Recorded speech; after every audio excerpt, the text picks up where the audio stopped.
అల్లూరు జిల్లాలో ఓవైపు గ్యాస్ అందక జనం ఇబ్బంది పడుతున్న సమయంలో చింతపల్లి ఏజెన్సీలో గ్యాస్ సిలిండర్ల దందా బయటపడింది. వినియోగదారులకు అందాల్సిన డొమెస్టిక్ సిలిండర్లు హోటల్లో, షాపుల్లో దర్శనమివ్వడం ఇప్పుడు తీవ్ర చర్చకు దారితీస్తుంది. గ్యాస్ కోసం వినియోగదారులు ఏజెన్సీల చుట్టూ తిరుగుతూ ఉంటే అవే సిలిండర్లు ఇప్పుడు బ్లాక్ మార్కెట్లో చేతులు మారుతున్నాయనే ఆరోపణలు వినిపిస్తున్నాయి. చింతపల్లిలో ఏ హోటల్ చూసినా కమర్షియల్ సిలిండర్లకు బదులు డొమెస్టిక్ సిలిండర్లే కనిపిస్తున్నాయన్న ఆరోపణలు ఉన్నాయి. ఒక్కో సిలిండర్ను హోటల్ నిర్వాహకులు సుమారు 2,000 రూపాయలకు కొనుగోలు చేస్తున్నారని టాక్. గ్యాస్ వినియోగదారుల నుంచి ఓటీపీలు తీసుకుని సిలిండర్లను బ్లాక్ మార్కెట్కు తరలిస్తున్నారు అనే అనుమానాలు వ్యక్తమవుతున్నాయి. ఇదే కారణంగా 1,250 ఓటీపీలు మిస్ అయ్యాయా అనే ప్రశ్నలు తలెత్తుతున్నాయి. మోర్ డీటెయిల్స్ మా ప్రతినిధి రాజు అందిస్తారు.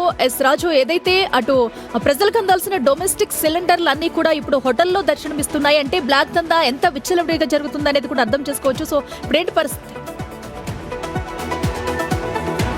4 రోజులుగా అటు అల్లూరు జిల్లా ఏజెన్సీ ప్రాంతంలోని చింతపల్లి చుట్టుపక్కల గ్రామాలకు సంబంధించినటువంటి ప్రజలకు అసలు గ్యాస్ అందడం లేదు, ఏజెన్సీలు గ్యాస్ సరఫరా చేయట్లేదని ఆందోళన చేస్తున్నటువంటి నేపథ్యంలో అటు బిగ్ టీవీ కూడా మొత్తం 4 రోజుల నుంచి కంటిన్యూగా ఈ గ్యాస్ కొరత మీద వరుస కథనాలు ప్రసారం చేస్తూనే వస్తుంది. అయితే జిల్లా యంత్రాంగం స్పందించింది. సివిల్ సప్లై అధికారులు పంపించడంతో పాటు అక్కడ రికార్డ్స్ తనిఖీలు చేసింది.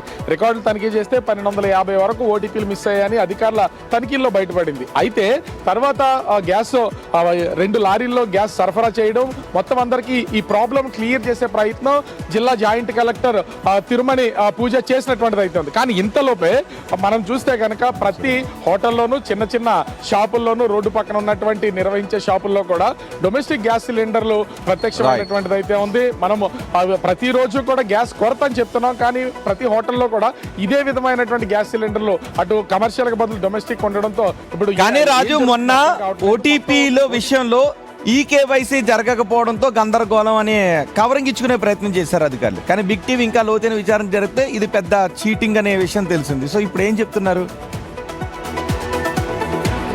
అంటే అసలు ఇక్కడ ఆ రోజు సివిల్ సప్లై అధికారులు 3 రోజుల క్రితం ఆ ప్లేసెస్కి రావడం, ఇక్కడ ఓటీపీలు మిస్ అయ్యాయంటే ఈకేవైసీ చేయలేదని మాత్రమే చెప్పి అక్కడ మాట దాటవేసి తప్పుకున్న ప్రయత్నం అయితే చేశారు. కానీ అసలు ఓటీపీలు వచ్చిన తర్వాత కూడా ఈ గ్యాస్ బండ్లు ఎక్కడికి వెళ్తున్నాయని బిగ్ టీవీ మొత్తం చింతపల్లి పరిసరాల్లో ఒక్కొక్క షాపుల్లోనూ హోటల్లో పరిశీలించి చూస్తే ఎక్కడ చూసినా కూడా ఈ డొమెస్టిక్ గ్యాస్ సిలిండర్లతోనే వాళ్ళు వ్యాపారం చేస్తున్నటువంటిది అయితే ఉంది. అధికారులు అదే ఈ గ్యాస్ ఏజెన్సీలు కూడా ఇక్కడ కుమ్మక్క అయిపోయి 2,000 రూపాయలకు ఒక బండను అమ్మేస్తున్నటువంటిది అయితే ఉంది. వినియోగదారులు తీవ్రమైనటువంటి ఇబ్బందులకు గురి చేస్తున్నటువంటి అయితే కనిపిస్తుంది. రైట్ రాజు.